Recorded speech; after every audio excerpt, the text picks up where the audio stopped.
আজকে আমরা শপিফাইয়ের নতুন থিম এডিটরটা নিয়ে একটু আলোচনা করব। এই থিম এডিটরটা অনেকটা ভিএস কোডের মতোই। অ্যাকচুয়ালি আমার মনে হচ্ছে যে এইটা মূলত ভিএস কোডেরই একটা ভার্সন। এদেরকে হচ্ছে সুন্দরভাবে সেট আপ করে দেওয়া হয়েছে। সো জাস্ট এখানে আইকনটা চেঞ্জ হয়ে গেছে আই থিঙ্ক। তাছাড়া সবকিছুই ঠিকঠাক, একই রকম, সবকিছুই একই রকম মোটামুটি। আহ, অনেক কিছু নাই আবার।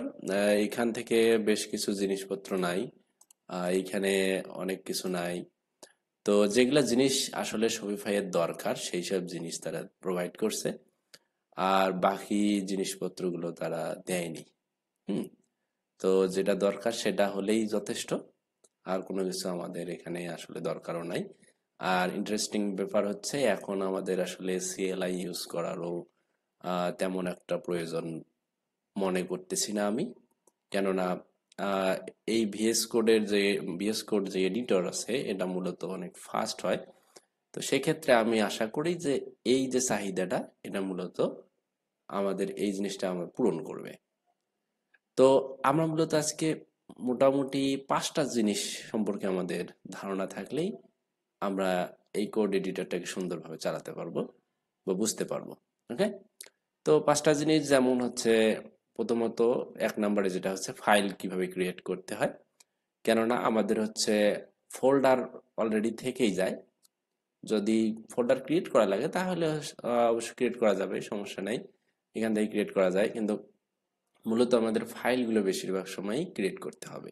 তো সেই ফাইল কিভাবে ক্রিয়েট করতে হবে, ফাইল কিভাবে সেভ করতে হবে, এটা ছিল 2 নম্বর। 3 নম্বরে হচ্ছে থিম প্রিভিউ করব কিভাবে এবং কাস্টমাইজ করব কোথা থেকে।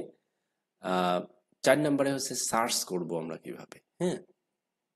তারপরে 5 নম্বরে আসতেছে আমরা এই যে থিমটা যে আছে, আমরা দেখছি যে আমাদের যে ভিএস কোড এডিটর আছে সেখানে আমরা সুন্দর কালার থিম আমরা ইউজ করতে পারি। এখানে এটা কিভাবে ইউজ করব। তো সেই জিনিসপত্র, এই 5টা জিনিস মোটামুটি আমরা এখানে আজকে দেখব। প্রথমত যেটা হচ্ছে সেটা ফাইল ক্রিয়েট কিভাবে করব।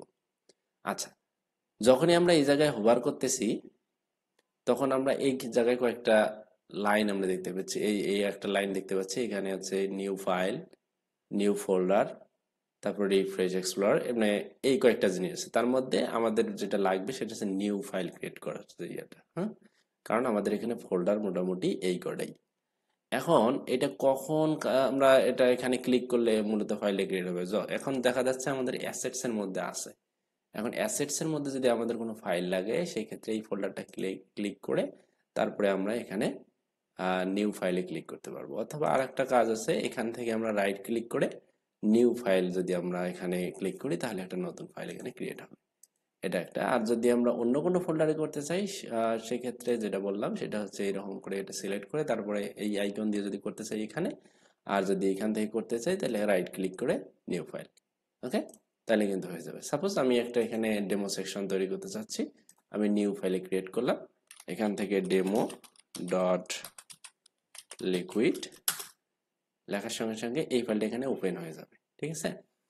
সো এটা হচ্ছে আমাদের ফাইল ক্রিয়েশনের সিস্টেম। ওকে। এখন এই ফাইলটা ক্রিয়েট করার পর এখন দেখা গেল যে আমরা কাজ করলাম, করার পরে সেভ করবো কোথা থেকে। সাপোজ আমি এখানে একটা টেক্সট লিখি। সাপোজ এখানে একটা আমি টেক্সট লিখবো এরকম একটা। স্যার এটা অটোমেটিক নিচ্ছে না, তো যেই লাউ সেই কদু হলে তো সমস্যা। So this is title. Suppose এটা আমি দিলাম। দুইভাবে আমরা সেভ করতে পারি। এটা আগের মতো করে, যেমন কন্ট্রোল এস, অথবা এই যে কর্নারে আমরা যেটা দেখতে পাচ্ছি সেভ বাটন, এটা দিয়ে। ঠিক আছে। আমরা একটু জুম ইন করে নেই, আর একটা নেই। হ্যাঁ, এই যে কর্নারে যে সেভ বাটনটা আছে এটাতে আমরা ক্লিক করলে মূলত এটা সেভ হয়ে যাবে। তো এটা হচ্ছে সেভ করার সিস্টেম। আমরা কন্ট্রোল এস অথবা সেভ বাটনটাকে ইউজ করতে পারি।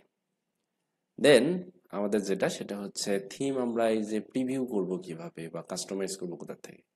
আমরা যদি এই যে সাইড বার দিয়ে আসি রাইট সাইড লেফট সাইডে, তো সবার নিচে যে শপিফাই যে আইকনটা আমরা দেখতে পাচ্ছি, এখানে যদি আমরা ক্লিক করি তাহলে এখানে প্রিভিউ স্টোর, কাস্টমাইজ থিম, এই দুটো জিনিস পাবো। তো প্রিভিউ স্টোরে ক্লিক করার সঙ্গে সঙ্গে এই স্টোরটা প্রিভিউ হবে। ওকে, এখানে যদি আমরা ক্লিক করি এরকম করে স্টোরটা প্রিভিউ হবে। তো এটা আমি অনেকক্ষণই ওপেন করছি, যার ফলে আহ, এটা হচ্ছে পাসওয়ার্ড চাচ্ছে। এনিওয়ে, কাস্টমাইজ করতে চাইলে জাস্ট কাস্টমাইজে ক্লিক করলে ওপেন হয়ে যাবে। তো এটা ছিল থিম প্রিভিউ এবং কাস্টমের জন্য। আর এরপরে আসতেছে সার্চ। ওকে, এখন আমরা এখান থেকে শর্টকাট ওয়েতে কন্ট্রোল পি যদি লিখে আমরা কন্ট্রোল পি যদি একসঙ্গে চাপি তাহলে আমরা এখানে একটা সার্চ বার দেখবো। এটা হচ্ছে যে ফাইল সার্চ করার ক্ষেত্রে আমাদের কাজে আসবে। তো সেক্ষেত্রে আমরা এখান থেকে যে কোনো ফাইল আমরা সার্চ করতে পারবো। যেমন হচ্ছে আমি যদি এখানে সার্চ করি যে ডেমো ফাইলটা আমার দরকার, সো এখান থেকে আমি এই যে ডেমো ফাইলটা এখানে পাবো, ক্লিক করার সঙ্গে সঙ্গে ডেমো ফাইলটা এখানে ওপেন হবে। ঠিক আছে, এখন এই ডেমো ফাইলের মধ্যে আবার এই আমরা কাজ করি, আমরা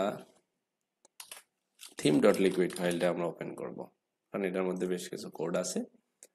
হ্যাঁ, তো এইটা এইটা আমরা ওপেন করলাম, কন্ট্রোল পি দিয়ে সার্চ করে এই ফাইলটা ওপেন করলাম।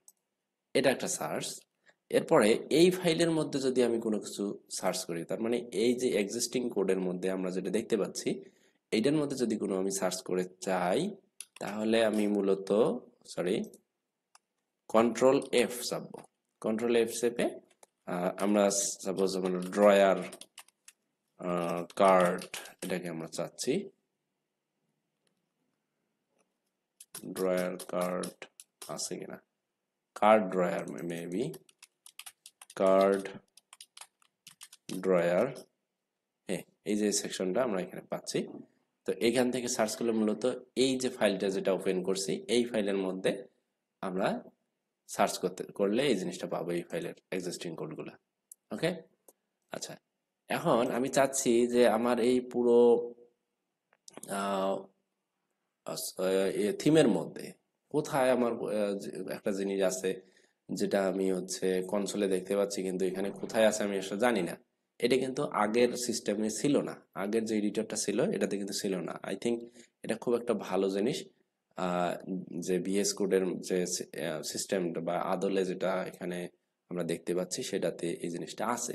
এটা কিন্তু খুব ইম্পর্টেন্ট। অনেক সময় হয় কি, এইটুকুর জন্যে আপনাকে পুরো থিমটাকে ডাউনলোড করতে হয়, দেন হচ্ছে আপনাকে এটাকে ভিএস কোডে ওপেন করে তারপর সার্চ করতে হয়। তো এই জিনিসটা অনেক বোরিং ছিল এবং অনেক সময় সাপেক্ষ ছিল।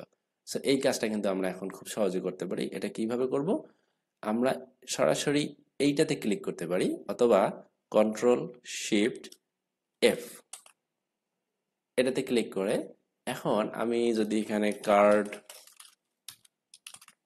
ড্রয়ার ডিআরএ কার্ড ড্রয়ার লিখে যদি সার্চ করি যে কার্ড ড্রয়ার কতগুলো ফাইলে আছে আমার কিন্তু এখানে চলে আসছে।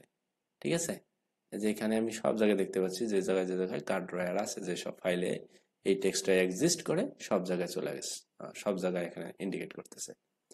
সো এটা হচ্ছে ইন্টায়ার ফাইলটাকে, ইন্টায়ার থিমটাকে সার্চ করে এই জিনিসটা আমাদের রেজাল্ট দেয়। এটা খুবই জরুরি এবং ইম্পর্টেন্ট একটা ফিচার।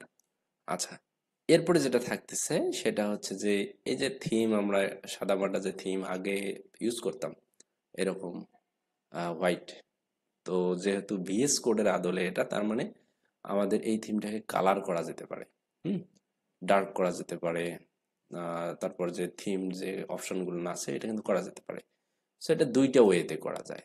একটা, আমরা চাইলে এই যে সেটিংস আইকনটা আছে লেফটের একদম বটমে, এখান থেকে থিমস থেকে কালার থিম এই জায়গায় গেলে আমরা কিন্তু থিমস গুলো দেখতে পাবো।